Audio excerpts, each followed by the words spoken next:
This Faith and Finance podcast is underwritten in part by Cross International. Among the poorest of the poor in countries like Malawi, Uganda, and Zambia, the needs are enormous, and children are among the most vulnerable. But when you partner with Cross International, you can make an eternal impact one child at a time. $62 provides a child in critical need with life-saving resources like nutritious meals, safe water, and spiritual development. Cross International works strategically with local in-country ministries to help kids and communities thrive. Share the love of Jesus with an impoverished child today at crossinternational.org/faith or call 866-843-9500.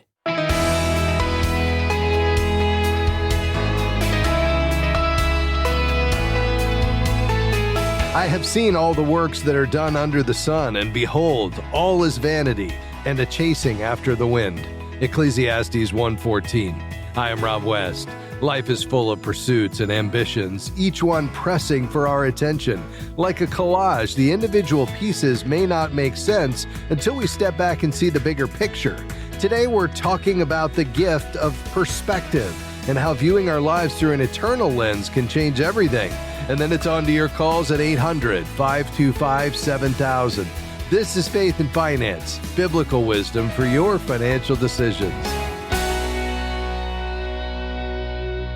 Well, if there's one book in the Bible that invites us to zoom out and take an honest look at life, it's Ecclesiastes. It's raw, reflective, and unafraid to ask big questions. What's really worth pursuing? What has lasting value? What are we building and why? Our new study, Wisdom Over Wealth, explores the book of Ecclesiastes with these questions in mind. It helps us see how financial wisdom fits into the broader story of a life lived for God. I'll tell you how to get your copy in a moment. In our everyday financial lives, it's easy to be consumed by the immediate. This week's bills, that investment opportunity, or the looming tax deadline. Every issue seems urgent. But what if instead of focusing on just one puzzle piece, we looked at how it fits into the whole? What if we could pull back and see our finances as part of a much bigger story? That's the gift of perspective. It lifts us out of the weeds and helps us see clearly. When we understand how our financial choices connect to our spiritual priorities, we begin making wiser, more intentional decisions. Ecclesiastes invites us to take a mile-high view of not just our money, but life itself. The preacher, on whom this book is based, says he has seen all the works done under the sun and found them to be vanity, a chasing after the wind. Not because work or wealth are bad, but because when they become our ultimate goals, they leave us empty. That's a message we need in a culture that's constantly telling us to buy more, earn more, and do more. But Ecclesiastes points out that it's all meaningless if disconnected from God's purposes. This doesn't mean that wealth is meaningless, far from it. When we view money through a biblical lens, we understand that it's not something to be worshipped or hoarded. It's a tool to be used for kingdom purposes. When stewarded wisely, wealth can be used for incredible good, to bless others, to support ministry, and to bring glory to God. That's where Ecclesiastes speaks into stewardship. It reminds us that we don't truly own anything. Everything we have is entrusted to us by God. We're stewards, not owners, and that changes everything. It changes how we think about earning, saving, giving, and even retiring. It redirects our focus from accumulation to impact. Instead of asking, how much can I gain, we begin to ask, how can I use what I have to reflect God's character? That's the heart of biblical stewardship, living with open hands, trusting God as our provider, and using what we've been given for His glory. Ecclesiastes also teaches us something else that's crucial for our financial lives: contentment. The writer encourages us to enjoy our work, to appreciate what we have, and to find joy in the simple gifts of life. It's a call to be present, to stop comparing, and to stop chasing. Whether we're in a season of plenty or in a season of little, contentment helps us stay grounded. It reminds us that peace isn't found in having more. It's found in walking with God, where we find lasting peace, no matter our financial situation. So, how do we begin to cultivate this perspective? How do we step back and see our finances in light of God's larger story? Start by asking some honest questions. What truly matters to me? What do I want my financial legacy to be? How can I reflect God's values and how I manage His money? When you pause to reflect, you begin to see money not as the end goal, but as a resource to be used wisely and generously. Perspective leads to peace because it ultimately leads us back to God. It frees us from the endless striving and invites us into a deeper trust in His provision. That's why we're so excited to make our new study, Wisdom Over Wealth, available to you. Through the book of Ecclesiastes, this study can help you gain the clarity and confidence you need to steward your finances with purpose. This month, when you give a gift of $35 or more to FaithFi, we'll send you Wisdom Over Wealth as our thank you. Just visit faithfi.com/wisdom to request your copy today. That's faithfi.com/wisdom. All right, your calls are next. 800-525-7000. We'll be right back.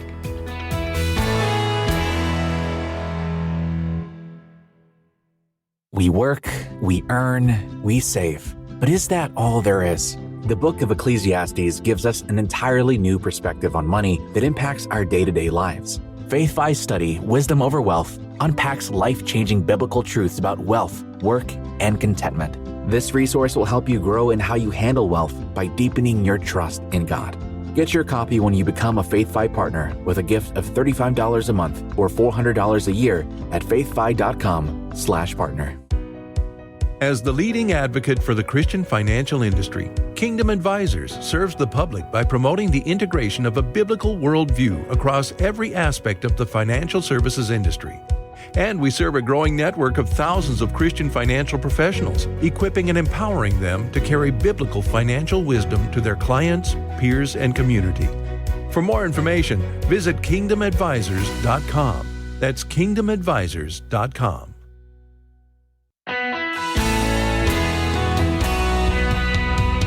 Well, thanks for joining us today on Faith and Finance, helping you be that wise and faithful steward we know you desire to be as you manage God's resources. We want to help you look at money management through the lens of biblical wisdom, realizing there's a stark difference between a biblical worldview and a secular worldview. Of course, that applies to every facet of our lives, but that certainly includes this area of money management. We know that you were created with a longing for abundance and security and significance, and the world will tell you you can find that in the things of this world, namely wealth and money and the things that money can buy. We know that's a lie. That's not true. It's fleeting, it's temporary, and it will never fill that God-sized shape in your heart and in your soul. And so when we see God as our ultimate treasure and money as a tool to accomplish His purposes, to provide and to enjoy and to give to those in need, to even fund the Great Commission, it's a good gift used for God's purposes. We want to help you do that and navigate those practical decisions you're making each day in your financial life. So whether it's your lifestyle, your spending plan, maybe it's your debt repayment, should use the snowball or the avalanche, or you've never heard of those. Well, let's talk about it. Maybe it's your giving strategy and how you can give more wisely through a charitable gift annuity or a donor-advised fund, a tool that allows you to perhaps expand and extend your giving beyond what you ever imagined. We'd love to talk about that. Or perhaps today it's your investment portfolio. How do you navigate this market? Any of those topics are in play. The number to call with your questions is 800-525-7000. Again, that's 800-525-7000. You can call right now. We'll begin taking those calls here in just a moment. But first, in the news today, a new report by the U.S. Department of Health and Human Services reveals that taking a more hands-on approach to long-term care planning can make a huge difference when it comes to costs. Here's what experts recommend. First, start early. It's never too soon to begin planning. So talk to your family about long-term care needs and finances before the situation becomes urgent. Consider family help. Think about who in your family might help with care. Could they offer financial support? Start those conversations now.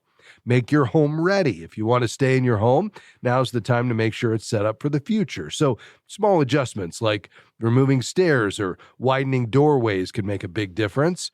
Prepare financially. Look into long-term care insurance. having a plan in place will keep you from scrambling later on. Next, it's a good idea to get a long-term care policy in place between 55 and 65. That's going to be the ideal time. Certainly, if you can do that in your 50s, even better. Get the longest term possible, and that will help to keep the premiums lower. But, I think the key here is that, you recognize these policies are expensive, and you need to have room in your budget for there to be premium increases. They do go up, and they have gone up dramatically as the cost of healthcare has gone up with them. So you want a carrier that's committed to this space, and it really has been reduced to, probably 5 or 6 key players in this space that are committed to the long haul, to long-term care insurance. You will also want to make sure that you have, I would recommend at least, an independent agent who can help you find the best policy and company.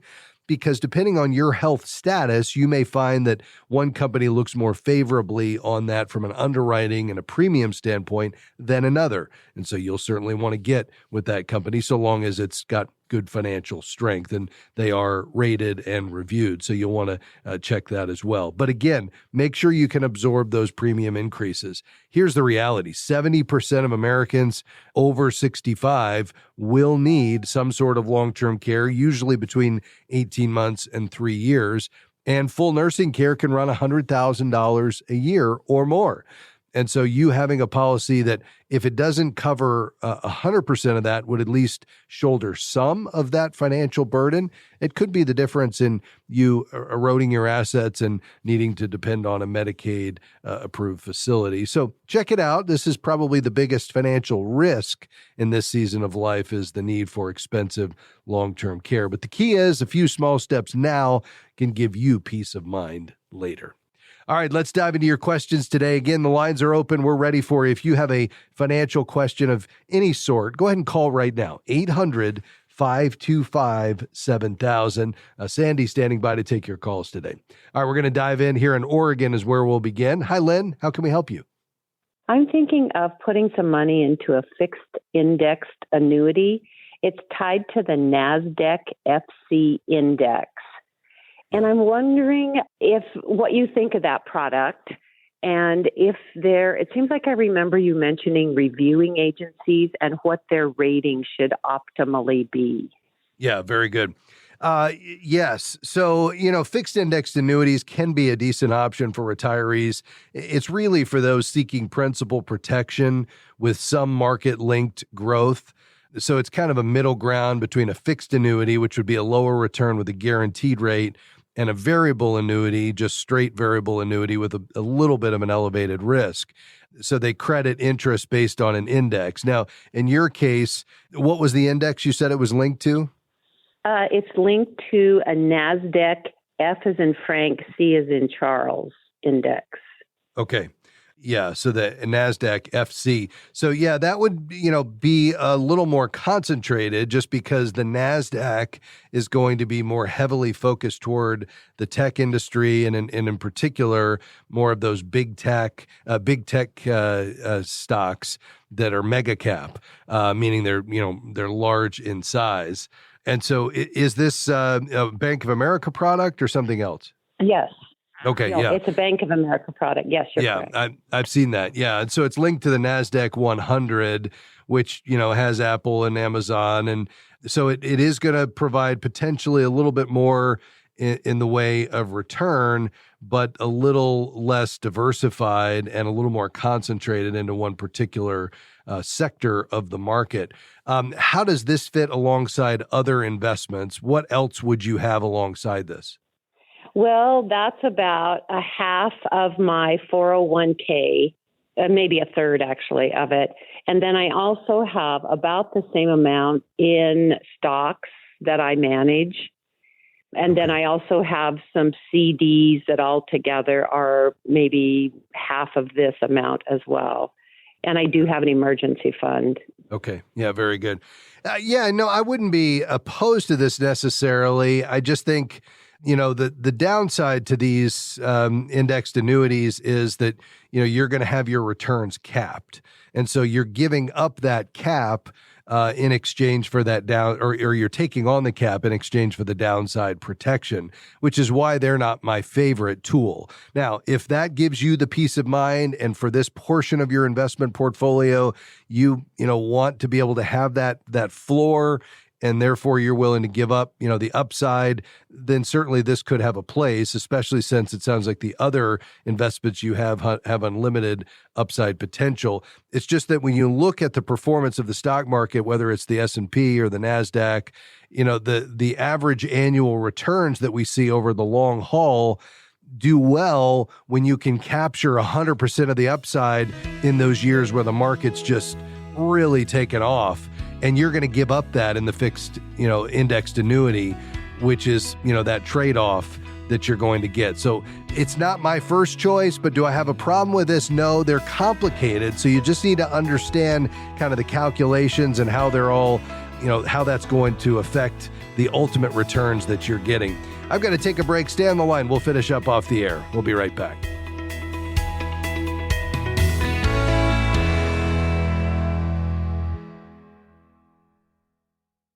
We are grateful for support from Crossmark Global Investments. They are a faith-based firm with a goal of offering values-based investments to help align financial choices and faith, ensuring a portfolio that reflects what matters most. Crossmark does this through investment solutions that span the capital market spectrum, from large cap to small cap strategies, including equity, fixed income, and balanced strategies. They are led by industry veteran Bob Dahl, CFA, a regular guest on the Faith and Finance program. More information is available at crossmarkglobal.com. Jesus said, "Where your treasure is, there your heart will be also." Today, put your heart into something that makes an eternal impact. Heart for Lebanon is sharing the gospel and protecting girls from early marriage, child labor, and violence.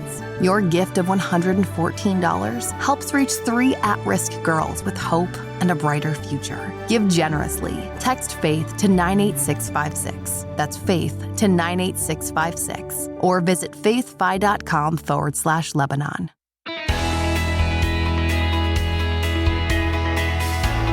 Thanks for joining us today on Faith and Finance. We're taking your calls and questions today. That number to call is 800-525-7000. That's 800-525-7000. We'd love to dive into whatever's going on in your financial life today, helping you apply biblical wisdom and make a decision with confidence so you can move forward practically. And we realize whether it's living, giving, owing, or growing, there's lots of questions that come up as you manage God's money, and we'd love to be that sounding board for you. Again, that number to call, 800-525-7000. You can call right now. We were talking before the break with Lynn about annuities. Just generally, here's my thoughts on annuities is, they're not my first choice. I've said that quite a bit. The reason is that they tend to be complex. They usually have high fees. So you might have 1% to 2% for riders, plus surrender charges, at least for the first 7 to 10 years. And that cuts into returns compared to a diversified portfolio. They have limited liquidity, so they have longer lockup periods that restrict access. And if you need the funds, that's a concern, or it can be. They're complex. And so terms like caps, what we were talking about with Lynn, where you have a cap on your upside, or you have a participation rate where you only get a portion of the upside in the case of the indexed annuities, is, I think, something that most people just don't quite understand. And what are called bonuses often confuse investors. And I think that's where it really can require a fiduciary, somebody who's acting on your behalf and is required to be able to review it for you, not somebody who's incented to sell the product because they're going to get some sort of commission, but really the person, that would be serving in your best interest to look it over and say, how does this fit with my overall investment strategy? I will also say the other downside is the lower returns. So in many cases, they will underperform stocks, especially for younger retirees that are in their early 60s. Now, why do people use them? They're not all bad at all. The reason would be if you're looking for guaranteed income. So you're looking for a steady payment for life or for a set period, that's ideal for retirement security. So think somebody, that is in that season of life saying, listen, Social Security is not going to get it done. I have a lump sum of investable assets, and I'd like to be able to convert that to an income stream for myself or myself plus my spouse for the rest of our lives. And we just see great value in that. Tax deferral. So earnings can grow tax-free until withdrawal. There is that principal protection, so you can get that downside floor, which shields against market losses. And then they do have these customizable riders. Even though you'll pay for them, they have options like death benefits or long-term care coverage, where I started in the last segment. That adds some flexibility. So again, not all bad. And I'm not one who says there's never a place for an annuity. For the right purpose, if you understand, you have somebody who's a fiduciary looking it over, you've got the right product for you, you've compared against the others, you understand the complexity, you're willing to live with the limited liquidity, then again, these can have a place as a part of an overall financial plan. So hopefully that helps as we think about all these different products that tend to be somewhat confusing that are out there to be considered in your own financial plan. All right, let's dive into some more questions here today. Again, that number 800-525-7000. You can call right now. Let's go to Alabama. Hi, Melinda. Go ahead. Hi, Mr. Rob. Thank you for taking my call. Sure. Yes, I have a questions. I was wondering if this is a good season to scale up on my investments, or should I pay them off? Right now, I have 2 mortgages on the investment properties that I have. Okay. Yeah, I mean, I always like you being free and clear, but let's talk about that for a second. So you have 2 properties. What are the values of them? I have one property. I paid like $20,000, and it's valued at like $65,000. So I have about $45,000 equity in that one. And I have another property I paid about $32,000, and it's worth $100,000. So I have about $70,000 in equity. Okay. All right. So you owe $30,000 on that one.